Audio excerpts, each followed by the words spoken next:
ರಾಜ್ಯ ಸರ್ಕಾರದಲ್ಲಿ ಎಲ್ಲವೂ ಸರಿ ಇಲ್ವಾ? ಸರ್ಕಾರದಲ್ಲಿ ದಿನಕ್ಕೊಬ್ಬ ಶಾಸಕರ ದಂಗೆ, ವಸತಿ ಇಲಾಖೆಯಲ್ಲಿ ಗೋಲ್ಮಾಲ್ ಸಂಚಲನ. ಸುದ್ದಿಗೋಷ್ಠಿ ನಡೆಸಿ ಸಚಿವ ಜಮೀರ್ ಸ್ಪಷ್ಟನೆ. ಬಡವರ ಹತ್ರ ದುಡ್ಡು ಪಡೆದ್ರೆ ಶಾಪ ತಟ್ಟುತ್ತೆ, ಗೋಲ್ಮಾಲ್ ನಡೆದಿದ್ರೆ ರಾಜೀನಾಮೆಗೆ ಸಿದ್ಧ ಎಂದ ಜಮೀರ್. ಸಿಎಂ ಸಿದ್ದರಾಮಯ್ಯ ಬದಲಾಗಿದ್ದಾರಾ? ಡಿಕೆ ಸುರೇಶ್ ಕೃಪೆ ಇದ್ದರಷ್ಟೇ ಅನುದಾನ ಸಿಗುತ್ತಾ? ಎಲ್ಲವನ್ನು ನೋಡೋಣ ಕರ್ನಾಟಕ ಟಾಪ್ 20ಯಲ್ಲಿ.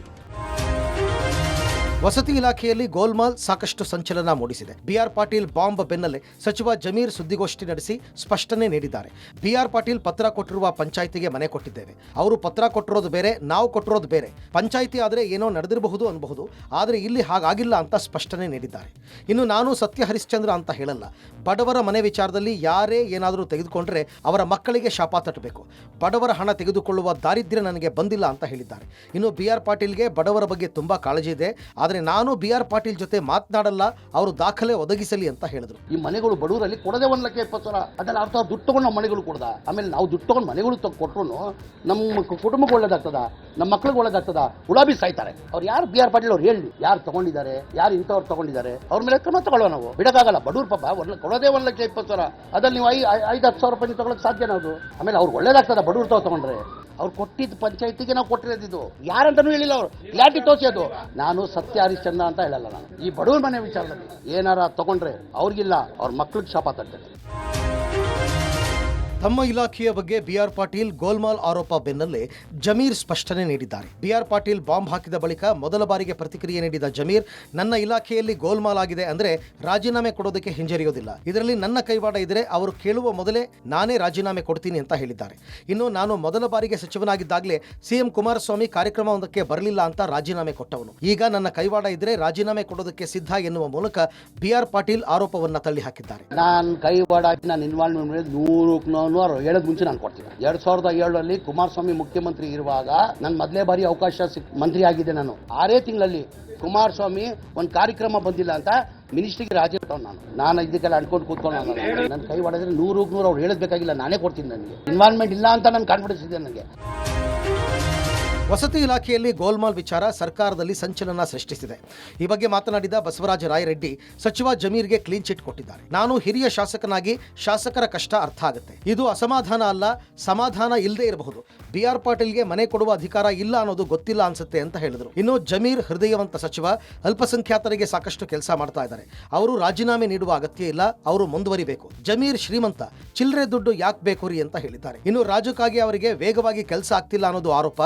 ಹಣಕಾಸಿನ ತೊಂದರೆ ಇದೆ.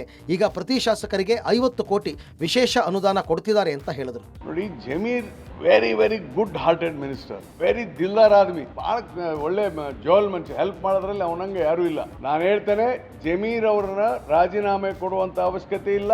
ಇವ್ರ ಮಾತುಗಳನ್ನ ಕೇಳಿ ಅವ್ರು ತೆಗೀರಿ ಅಂತ ಹೇಳುವಂತ ಇದನ್ನು ಕೂಡ ಇಲ್ಲ. Zameer is A good minister. Minority ಜನರಿಗೆ ಎಷ್ಟು ಒಳ್ಳೆ, ಅವನು ಮಂತ್ರಿ ಆದ್ಮೇಲೆ ಒಳ್ಳೆ ಕೆಲಸ ಮಾಡಿದ್ದಾನೆ. ಅದಕ್ಕೆ ಸುಮ್ಮನೆ ಇಂಥ ಯಾವ್ಯಾವನು ಬಿಆರ್ ಪಾಟೀಲ್ ಏನೂ ಹೇಳಿಲ್ಲ ಜಮೀರ್ ಬಗ್ಗೆ. ಸುಮ್ಮನೆ ಯಾರು ಗೋಪಾಲ್ ಕೃಷ್ಣ ಹಂಗ್ ಮಾಡ್ರಿ, ಇವ್ರು ಹಿಂಗ್ ಮಾಡ್ರಿ ಅಂತ ಹೇಳಿದ್ರು ಸರಿಯಲ್ಲ.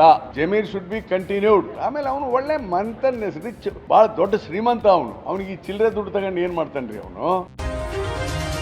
ಕಾಂಗ್ರೆಸ್ನಲ್ಲಿ ದಿನಕ್ಕೊಬ್ಬರಂತೆ ಶಾಸಕರು ದಂಗೆ ಹೇಳ್ತಾ ಇದ್ದಾರೆ. ರಾಜ್ಯ ಸರ್ಕಾರದಲ್ಲಿ ಹಣ ಕೊಟ್ಟರಷ್ಟೇ ವರ್ಕ್ ಆರ್ಡರ್ ಸಿಗೋದು ಅಂದಿದ್ದ ರಾಜು ಕಾಗೆ ಸ್ಪಷ್ಟನೆ ಕೊಟ್ಟಿದ್ದಾರೆ.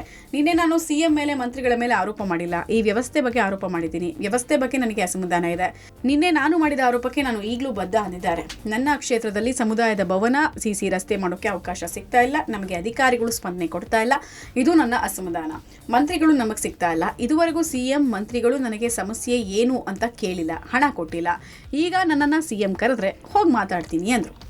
ನೀವು 1.5 ವರ್ಷದಿಂದ ಶಾಸಕಾಂಗ ಬಂದ್ಬಿಟ್ಟಿದ್ರಿ ಸರ್, ನಮಗೆಲ್ಲ ನೋವು ಆಗ್ತಾ ಇದೆ, ಸ್ವಲ್ಪ ತೊಂದರೆ ಆಗ್ತಾ ಇದ್ದಾರೆ. ಮಂತ್ರಿಗಳು ನಮಗೆ ನಮಸ್ಕಾರ ಮಾಡಿದ್ರೆ ನಮಸ್ಕಾರ ಮಾಡೋದಿಲ್ಲ, ಸರಿಯಾಗಿ ನಮಗೆ ಸ್ಪಂದನೆ ಮಾಡೋದು ಹೇಳಿದ್ನಿ. ಆಮೇಲೆ ನಮ್ಮ ಬಸವೇಶ್ವರ ಯಾತ್ನಾರವ್ರಿಗೆ ಇನ್ನೊಂದು 200 ಕೋಟಿ ರೂಪಾಯಿ ಬೇಕಾಗಿದಾವೆ. ಇನ್ನೊಂದು 200 ಕೋಟಿ ರೂಪಾಯಿ ಕೊಡ್ರಿ, ನಾವು ಕೆಲಸ ಮುಗಿಸ್ತೀವಿ, ಅಲ್ಲಿ ಲೋಕಾರ್ಪಣೆ ಮಾಡ್ತೀವಿ ಅಂದ್ರೆ ಈಗ 2 ವರ್ಷದಿಂದ ನಾನು ಮುಖ್ಯಮಂತ್ರಿ ಹತ್ತಿರ ಒಂದು 40 ಸಲ ಹೇಳಿರಬೇಕು, ಉಪಮುಖ್ಯಮಂತ್ರಿ ಒಂದು 40 ಸಲ ಹೇಳಿರಬೇಕು. ಅದಕ್ಕೆ ಯಾರೇ ಅಂತ ಇಲ್ಲ. ರಾಜ್ಯ ಕಾಂಗ್ರೆಸ್ನಲ್ಲಿ ಈಗಾಗಲೇ ಸಾಕಷ್ಟು ಶಾಸಕರು ದಂಗೆ ಎದ್ದಿದ್ದಾರೆ. ಈ ಮಧ್ಯೆ ಶಾಸಕ ಬಾಲಕೃಷ್ಣ ಸ್ಫೋಟಕ ಹೇಳಿಕೆಯೊಂದನ್ನು ಕೊಟ್ಟಿದ್ದಾರೆ. ಕಾಂಗ್ರೆಸ್ನಲ್ಲಿ ಡಿಸಿಎಂ ಡಿಕೆ ಸುರೇಶ್ ಕೃಪೆ ಇದ್ರಷ್ಟೇ ಅನುದಾನ ಸಿಗೋದು ಅಂತ ಹೇಳಿದ್ದಾರೆ. ಡಿಕೆಶಿ ಬ್ರದರ್ಸ್ ಆಶೀರ್ವಾದ ಇರೋದಕ್ಕೆ ನಮಗೆ ಅನುದಾನ ಸಿಗ್ತಾ ಇದೆ. ಅವರಿಬ್ಬರ ಆಶೀರ್ವಾದ ಇದ್ರೆ ಅನುದಾನ ಸಿಗಬಹುದು ಎನ್ನುವ ಮೂಲಕ ಉರಿಯುವ ಬೆಂಕಿಗೆ ತುಪ್ಪ ಸುರಿದಿದ್ದಾರೆ. ಇದಕ್ಕೆ ಬಿಆರ್ ಪಾಟೀಲ್ ಪ್ರತಿಕ್ರಿಯಿಸಿ, ನನಗೆ ಯಾರ ಆಶೀರ್ವಾದವೂ ಇಲ್ಲ, ಕೃಪಾ ಕಟಾಕ್ಷವೂ ಇಲ್ಲ. ಬಾಲಕೃಷ್ಣ ಅವರ ಕೇಸ್ ಬೇರೆ, ನನ್ನ ಕೇಸ್ ಬೇರೆ. ನನಗೆ ಅನುದಾನದ ಹಂಚಿಕೆಯಲ್ಲಿ ಅಸಮಾಧಾನ ಇಲ್ಲ ಅಂತ ತಿರುಗೇಟು ಕೊಟ್ಟಿದ್ದಾರೆ. ನನಗೆ ಡಿಕೆ ಸುರೇಶ್ ಅವರ ಶಿವಕುಮಾರ್ ಅವರ ಆಶೀರ್ವಾದ ಇರೋದ್ರಿಂದ ಸ್ವಲ್ಪ ತೃಪ್ತಿ ಇದೆ. ಅಂದ್ರೆ ಬೇರೆಯವ್ರಿಗೆ ಆಶೀರ್ವಾದ ಇಲ್ಲ ಅಂದ್ರೆ ಆಗಲ್ವಾ ಅಂತ ಅವ್ರವ್ರು ಪಡ್ಕೋಬೇಕು ಆಶೀರ್ವಾದನ, ಅದನ್ನ ಹೇಳಕ್ಕಾಗಲ್ಲ ನಾವು. ನಮಗೆ ಯಾರ ಆಶೀರ್ವಾದ ಇಲ್ಲ, ಕೃಪಾ ಕಟ ಇಲ್ಲ. ನಮಗೆ ಯಾರ ಆಶೀರ್ವಾದ ಇಲ್ಲ, ಕೃಪಾ ಕಟ ಇಲ್ಲ. ವಸತಿ ಇಲಾಖೆಯಲ್ಲಿ ಗೋಲ್ಮಾಲ್ ಬಾಂಬ್ ಹಾಕಿದಂತಹ ಬಿಆರ್ ಪಾಟೀಲ್ ಮತ್ತೆ ಪ್ರತಿಕ್ರಿಯೆ ಕೊಟ್ಟಿದ್ದಾರೆ. ಸರ್ಕಾರ ನಮ್ಮ ನಡುವಿರೋದು ಗಂಡ ಹೆಂಡತಿ ಜಗಳ ಇದ್ದ ಹಾಗೆ. ನಾಳೆ ಸಿಎಂ ಭೇಟಿಗೆ ಹೋಗ್ತೇನೆ, ನನ್ನ ಬೇಡಿಕೆಗಳು ಏನಿಲ್ಲ, ಮಾಧ್ಯಮದ ಮುಂದೆ ಹೇಳಿದ್ದನ್ನೇ ಸಿಎಂ ಮುಂದೆ ಹೇಳ್ತೇನೆ ಅಂದಿದ್ದಾರೆ. ಇನ್ನು ವಸತಿ ಮನೆ ಹಂಚಿಕೆ ಭ್ರಷ್ಟಾಚಾರದ ಬಗ್ಗೆ ಮಾಧ್ಯಮಗಳಿಗೆ ಪ್ರತಿಕ್ರಿಯೆ ಕೊಡೋದಕ್ಕೆ ಬಿಆರ್ ಪಾಟೀಲ್ ಹಿಂದೇಟ್ ಹಾಕಿದ್ದಾರೆ. ಗೋಲ್ಮಾಲ್ ಆರೋಪ ಮಾಡಿರುವ ಬಿಆರ್ ಪಾಟೀಲ್ ಮಾತನ್ನ ನಾನು ಒಪ್ಪಲ್ಲ, ಅವರ ಆರೋಪ ಸತ್ಯಕ್ಕೆ ದೂರವಾದಂತಹ ಆಪಾದನೆ ಅಂತ ಸ್ಲಂ ಬೋರ್ಡ್ ಅಧ್ಯಕ್ಷ ಪ್ರಸಾದ್ ಅಬ್ಬಯ್ಯ ಹೇಳಿದ್ದಾರೆ. ಸ್ಲಂ ಬೋರ್ಡ್ ಅಧ್ಯಕ್ಷನಾಗಿರುವ ನನಗೆ ಹೊಸ ಮನೆಗಳನ್ನು ಅಲರ್ಟ್ ಮಾಡಿಲ್ಲ, ಸತ್ಯಕ್ಕೆ ದೂರವಾದ ಆಧಾರ ರಹಿತ ಆಪಾದನೆ ಮಾಡ್ತಿದ್ದಾರವರು ಅಂತ ಹೇಳಿದ್ರು. ನಂದೇನು ಬೇಡಿಕೆ ಇಲ್ರಿ, ಪೇಪರಲ್ಲಿ ಏನು ಹೇಳಿದ್ದೀನಿ ಅದನ್ನೇ ಅಲ್ಲಿ ಹೋಗಿ ಹೇಳ್ತೀನಿ. ಇವರು ಎಲ್ಲ ಅಸಮಾಧಾನ ಮಾಡ್ತಾರೆ. ಐರೆಡ್ಡಿಯವರು ಹಿಂದೂ ಸ್ವಾಭಾವಿಕವಾಗಿ ಸಂಸಾರ ಅಂದ್ರೆ ಗಂಡ ಹೆಂಡತಿ ಜಗಳ ಇದ್ದೇ ಇರ್ತದೆ. ಅವರು ಒಬ್ಬ ಸೀನಿಯರು, ಈ ರೀತಿ ಆಪಾದನೆ ಮಾಡುವಂಥದ್ದು ಸರಿಯಲ್ಲ. ಈಗ ಯಾರಿಗೂ ಮನೆ ಕೊಟ್ಟಿಲ್ಲ, ನನಗೆ ನಾನೊಬ್ಬ ಬೋರ್ಡ್ ಚೇರ್ಮನ್ ಆಗಿ ನನಗೆ ಹೊಸ ಅಲೋಕೇಶನ್ ಆಗಿಲ್ಲ, ಮತ್ತು ಬೇರೆದೇನು ಕೊಡ್ತಾರೆ? ರಾಜ್ಯ ಸರ್ಕಾರಕ್ಕೆ ದಿನಕ್ಕೊಂದು ಇರಿಸು ಮುರಿಸು ಎದುರಾಗ್ತಾ ಇದೆ. ಸ್ವಪಕ್ಷದ ವಿರುದ್ಧವೇ ಶಾಸಕರು ಒಬ್ಬೊಬ್ಬರಂತೆ ದಂಗೆ ಏಳ್ತಿದ್ದಾರೆ. ಮೊನ್ನೆಯಷ್ಟೇ ವಸತಿ ಯೋಜನೆಯಲ್ಲಿ ಅಕ್ರಮದ ಬಗ್ಗೆ ಕಾಂಗ್ರೆಸ್ ಶಾಸಕ ಬಿಆರ್ ಪಾಟೀಲ್ ಆರೋಪ ಮಾಡಿದ್ರೆ, ಮತ್ತೊಂದು ಕಡೆ ಅನುದಾನದ ವಿಚಾರವಾಗಿ ಶಾಸಕ ರಾಜು ಕಾಗೆ ಅಸಮಾಧಾನ ವ್ಯಕ್ತಪಡಿಸಿದ್ದಾರೆ. ಈ ಬೆನ್ನಲ್ಲೇ ಈಗ ಗೃಹ ಸಚಿವ ಡಾಕ್ಟರ್ ಜಿ ಪರಮೇಶ್ವರ್ ಕೂಡ ಅಭಿವೃದ್ಧಿ ಯೋಜನೆಗಳಿಗೆ ಸರ್ಕಾರದ ಬಳಿ ಹಣ ಇಲ್ಲ ಅಂತ ಬಹಿರಂಗವಾಗಿ ಹೇಳಿದ್ದಾರೆ. ನಿನ್ನೆ ಬಾಗಲಕೋಟೆಯಲ್ಲಿ ಮಾತನಾಡಿದ ಪರಮೇಶ್ವರ್, ಬಾದಾಮಿ ಅಭಿವೃದ್ಧಿಗೆ ಒಂದು ಯೋಜನೆ ಸಿದ್ಧ ಮಾಡಿ, ಅದು ಎಷ್ಟು ಮೊತ್ತವಾದರೂ ಪರವಾಗಿಲ್ಲ, ಅದು 1000 ಕೋಟಿ ಪ್ರಾಜೆಕ್ಟ್ ಆಗಿರಲಿ, ಪ್ರಸ್ತಾವನೆ ಸಿದ್ಧ ಮಾಡಿ ಕೇಂದ್ರಕ್ಕೆ ಕಳಿಸ್ಕೊಡಿ, ಯಾಕಂದ್ರೆ ನಮ್ಮ ಬಳಿ ದುಡ್ಡಿಲ್ಲ, ಸಿದ್ದರಾಮಣ್ಣನ ಬಳಿ ಕೂಡ ದುಡ್ಡಿಲ್ಲ ಅಂತ ಹೇಳಿದ್ದಾರೆ. ನಮ್ಮ ಬಳಿ ಇರುವ ದುಡ್ಡಿನಲ್ಲಿ ನಿಮಗೆ ಈಗಾಗಲೇ ಅಕ್ಕಿ, ಬೇಳೆ, ಎಣ್ಣೆ ಕೊಟ್ಟಿದ್ದೀವಿ ಎಂದಿದ್ದಾರೆ. ಇದೀಗ ಗೃಹ ಸಚಿವರ ಹೇಳಿಕೆ ವಿಡಿಯೋ ಸಾಕಷ್ಟು ವೈರಲ್ ಆಗ್ತಿದೆ. ನಮ್ಮ ಹತ್ರ ದುಡ್ಡಿಲ್ಲ, ಸಿದ್ದರಾಮಣ್ಣ ಹತ್ರ ದುಡ್ಡಿಲ್ಲ, ಆಯ್ತಾ? ಸಿದ್ದರಾಮಣ್ಣ ಹತ್ರ ದುಡ್ಡಿಲ್ಲ. ಈಗ ನಾವೆಲ್ಲ ನಿಮಗೆ ಕೊಟ್ಬಿಟ್ಟಿದ್ದೀವಿ, ಅಕ್ಕಿ, ಬೇಳೆ, ಎಣ್ಣೆ ಎಲ್ಲ. ಎಣ್ಣೆನೂ ಕೊಟ್ಬಿಟ್ಟಿದ್ದೀವಿ, ಇಲ್ಲೇ ಅವರಲ್ಲ ಎಣ್ಣೆ.